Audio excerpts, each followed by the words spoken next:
Well, this is a cute little thing. Conspicuous Snoop for 2 red mana Goblin Rogue. Play with the top card of your library revealed. You may cast Goblin spells from the top of your library, that is good. As long as the top card of your library is a Goblin card, Conspicuous Snoop has all activated abilities of that card, and it is a 2/2.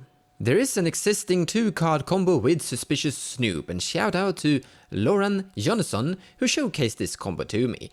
You need Boggart Harbinger and Conspicuous Snoop, so you have both in play. The ETB effect from the Boggart Harbinger, you find kiki-jiki Mirror Breaker. That is now existing on top of your library, which is going to be revealed because of Conspicuous Snoop. And Conspicuous Snoop got the activated ability of kiki-jiki because kiki-jiki is a goblin. So you can tap and create a token that's a copy of a target non-legendary creature you control. That token gains haste. Sacrifice it at the beginning of your next end step. Now, kiki-jiki's ability is allowing him to target himself, except for the part that you can't target legendary stuff. But Conspicuous Snoop isn't legendary, so Conspicuous Snoop can actually target itself to create a copy of itself. So now you can create infinite tapped Conspicuous Snoop's tokens. Now, when you have infinite tokens, you're gonna have one that is gonna be untapped. You activate the last one and target Boggart Harbinger, which will ETB as a new token. You will now search your library for Mog Fanatic and put that one on top of your library. Because of all the Conspicuous Snoop tokens, you're gonna reveal the top of your library, and all Conspicuous Snoops got the ability to sacrifice itself to deal 1 damage to target creature or player. This means with your infinite tokens, you have infinite damage. This is also something you can assemble with only 1 Hulk trigger. Now, Flash Hulk is dead because Flash got banned, but the concept still runs around. With the Necromancy, you can cast Necromancy in instant speed whenever you want, but in the next end step, you have to sacrifice the thing you bring back into play. So you put Proton Hulk into your grave somehow, use Necromancy to bring it into play, then go to the end step, and you sacrifice it, and you find Suspicious Snoop and Boggart Heartbringer, and you do the exact same thing. You could also use Sneak Attack, 4 mana cost red enchantment, then you pay 1 red mana to put Proton Hulk into play, and then you go to the end step and then you sacrifice Proton Hulk and you get a trigger and you do the exact same thing. Now, why is this interesting? The reason why this is interesting is because whenever you want to do anything with Hulk these days, it's always going to be Faza's Oracle, which is blue. But now that Flash is banned, we can't really do the Flash Hulk thing. So now you could start to look into what you're going to do with your Hulk triggers without blue. So that means Sneak Attack, and I think in the future Sneak Hulk is going to be the most common thing you're going to see whenever someone is doing anything with Protean Hulk. And when you're looking at Sneak Attack, that's red, so Suspicious Snoop is perfect for this. So this is something more towards Young Hulk or Hulk without the color identity of blue. So here comes the most honest review you could ever hear. How good is Conspicuous Snoop? I don't know.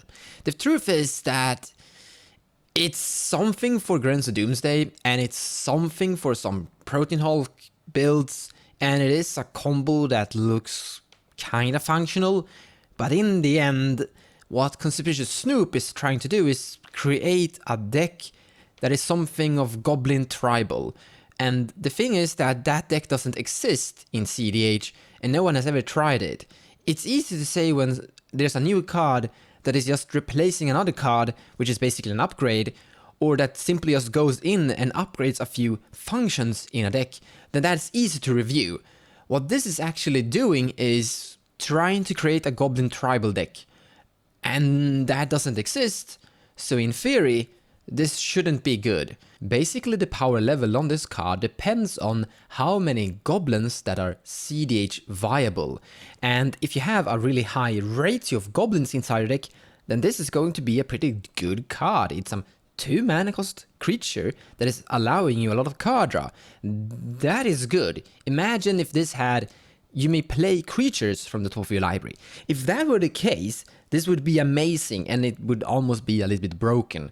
The part where it's only 2 mana, which is allowing you to future sight goblins, is good, but the goblins have to be good in order for this to be good. So how many goblins do we actually have inside this format? Well, we have Dockside Extortionist, Vexian Shusher, Treasure Nabber, and Goblin Welder. These cards are so individually good that we play them even though they are goblins. A little bit weaker but still quite functional for decks that don't even go for Goblin Tribal, Goblin Engineer, Goblin Crater Maker, Destructive Digger, Dark Dwell Oracle. Now, these goblins aren't amazing, but they are okay-ish. And then we have a bunch of combo goblins like Goblin Sharpshooter that actually sees play in some Blood Pod decks. Murderous Redcap, we already talked about that, and Grumagur the Generous, which is comboing and functioning with Murderous Redcap.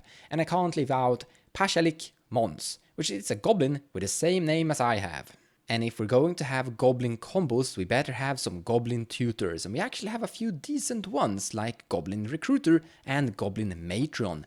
I want to talk a little bit about Goblin Recruiter. So when this comes into play, you can put any number of goblins on top of your library in any order you choose, and this is going to be perfect for your Conspicuous Snoop. So Goblin Recruiter is basically a one-card combo that is going to assemble your entire Conspicuous Snoop combo. And then we have a bunch of cards that are both amazing and decent if you're going for some form of Goblin Tribal. Now these cards are terrible if you don't have Goblin Tribal to begin with. First we have Skirk Prospector, which is an amazing card. 1 red mana, sacrifice a creature to add a red mana to your mana pool. Actually it says sacrifice a goblin, but if you're going for Goblin Tribal, it could actually say sacrifice a creature. That is amazing. Then we have this creature that attacks, doubling strike, and you may put a goblin directly into play.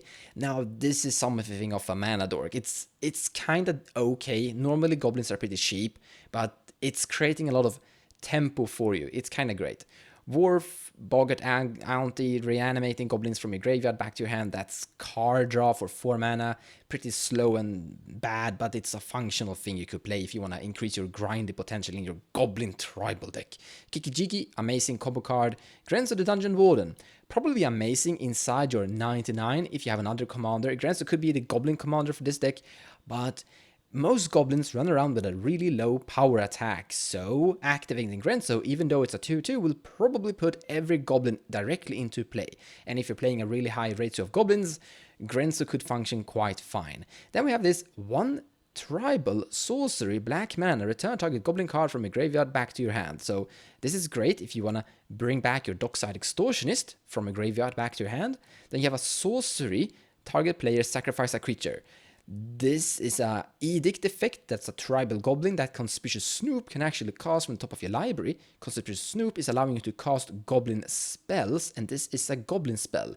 Now this is actually a bad card, so I don't recommend it, but it is something that is going to increase your Conspicuous Snoop ratio. Grenzo, Havoc Racer, probably kinda okay. It's a 2 mana, you can draw potentially some cards if you have a really huge amount of goblins in general. And then Wharf Raid Mother. 6 mana is just too expensive. She's pretty much bad unless you're playing her for a casual, semi-competitive deck reason.